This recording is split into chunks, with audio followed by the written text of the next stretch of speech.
Hello, নমস্কার। কেমন আছেন আপনারা সবাই? তো আজকে শুরু করছি। আজকে রাত্রেবেলা কি কি রান্না করেছিলাম, না অ্যাকচুয়ালি আজকে না, কালকে রাত্রে কি কি রান্না করেছিলাম সেটার ভিডিও দেখাচ্ছিলাম। পেঁয়াজ কলি দিয়ে, আলু দিয়ে, টমেটো দিয়ে মাছের ঝোল। আর এই যে এখানটা আমার সন্টু পাখি হাসছে। তো যারা যারা আমাকে চেনো না, আমি মল্লিকা, এটা আমার সন্টু পাখি। আজকের খাবার হচ্ছে এই যে মাছের ঝোল, আলু দিয়ে, টমেটো দিয়ে আর পেঁয়াজ কলি দিয়ে। যেমন বর খাচ্ছে কাঁচা লঙ্কা দিয়ে, ঘি দিয়ে। এটা খাবো হচ্ছে এরকম ভাবে, আলু সেদ্ধটাকে এরম এরম করে মাখিয়ে নেবো, এরম এরম করে। আলু সেদ্ধটা আলাদা করে মাখাবো না, বাস এরকম করে একটু চটকে নেবো। তোমরা সবাই যারা যারা ভিডিওটা দেখছো, আমি আগে না আলু সেদ্ধ মেখেই খেতাম, কিন্তু জানতাম না যে এইভাবে টেস্ট লাগে। বরের কাছ থেকে খেয়ে দেখলাম, ওইভাবে খেত, ওর কাছ থেকে শিখলাম ব্যাপারটা যে এইভাবেও টেস্ট লাগে। এই যে মাখলাম, আর ঘিয়ের শিশিটা খুলে দাও না। এই যে বেশি করে একটু ঘি নেবে, যে যতটা ঘি পড়ছে না তো, ব্যাস এটা আরেকটু বেশ দাও, আরেকটু আরেকটু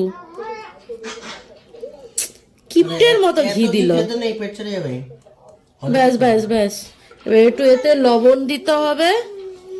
এই যে লবণের, এটা ভাত খাওয়ারই লবণ।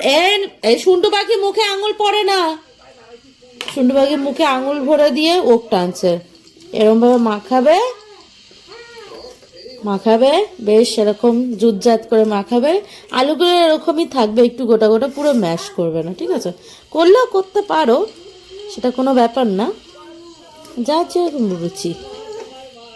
বাট টেস্ট লাগে এবার খেতে, এইভাবে বাটার দিয়ে খেতেও টেস্ট লাগে, তাই না বর?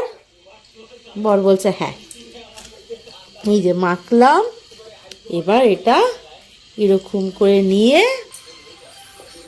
এবার এটা দলা নেবে।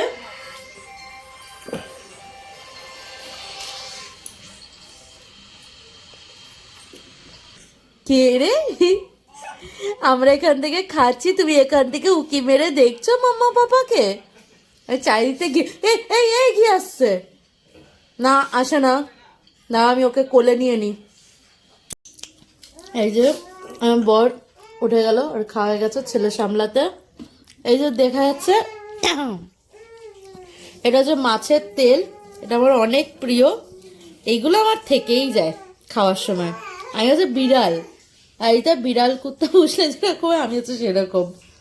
মাছের থেকে মাছের কাঁটা, মাংসর থেকে মাংসর হাড়, এসব খেতে খুব ভালোবাসি। যাই হোক, খাবারটা খেয়ে নিই। খুব সুন্দর রান্নাটা হয়েছে, খেয়ে নিই।